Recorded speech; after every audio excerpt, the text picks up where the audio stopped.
Good evening, I'm Frank Hoffman, I live in the county. I'm not sure if my comments will address the current issues, it might, maybe future issues. I wanted to draw the department's attention to the research of Eleanor Ostrom, who received the Nobel Prize in Economics this year. Part of her research, as I understand it, proved that the commons does work. And the way I think about it, her research shows that if, for example, you have the people who live on the lake shore who are concerned about being able to continue to swim and fish in the lake, if they get together and decide on a process that allows them to work together, and if they can develop the regulations together, and then if they can do the enforcement of those regulations that they've come up with, it works better than state government. I think the thing that surprised Dr. Ostrom is that people were willing to do the enforcement. And so, to me, that's important because in sessions like this, you hear a lot of talk about rights. But I would encourage a process that enables people to take responsibility for preserving no net loss to ecological functions where they live and holding their neighbors accountable for that no net loss. The name is Eleanor Ostrom, Dr. Ostrom. Thank you. Thank you. Paul Hansen. Mr. Paul Hansen. Barbara Clairberg.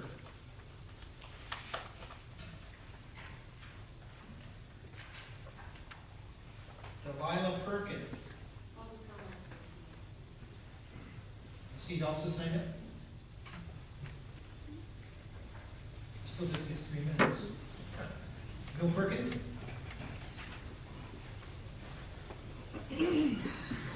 Thank you.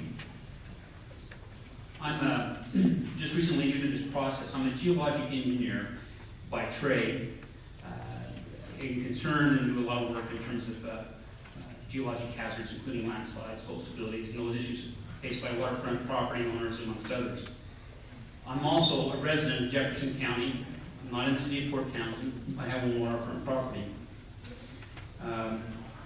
Again, I apologize for coming late to the issues. I appreciate there has been a lot of work done by the DOE and the county planning staff. They've always been very helpful to me, both on a professional basis and on a personal basis in trying to get through developing on my own property.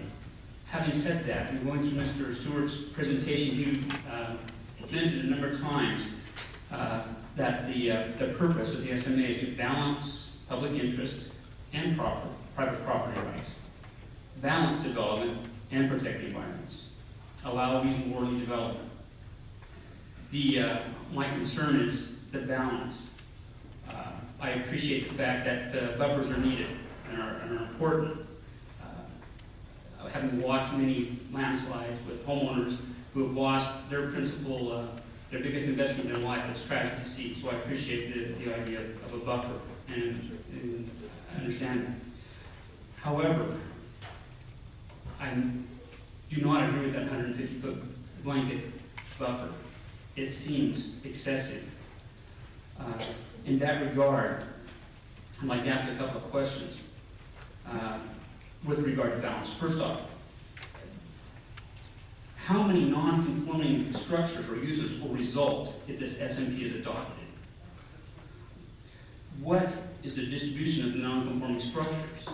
Are they all going to be outside the city? Are they going to be on, what's their distribution? Where are they at? How many of them are there? Based on that number of the distribution and the number that's going to be now be non-conforming, does that seem balanced? 1 minute. With regard to balance, what are the number of, what was the percentage of waterfront owners and businesses outside the city of Fort Townsend that were involved in the public committees to come up with these setbacks? And that's in regard, what's the percent of those providing comment today that were in favor of the SMP that live inside the city of Port Townsend versus those that are outside? It seems like there's a very unequal distribution. That is, those, if you live in Port Townsend, you're very much in favor. If you're outside, you're not in favor. Was that apparent distribution considered or included in the public input into the SMP? And is it balanced? Thank you.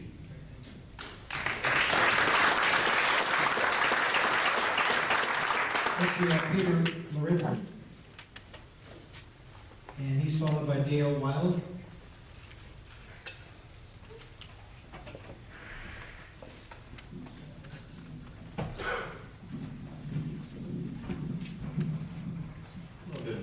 I'm Peter Lorenzen. I live in Fort Townsend.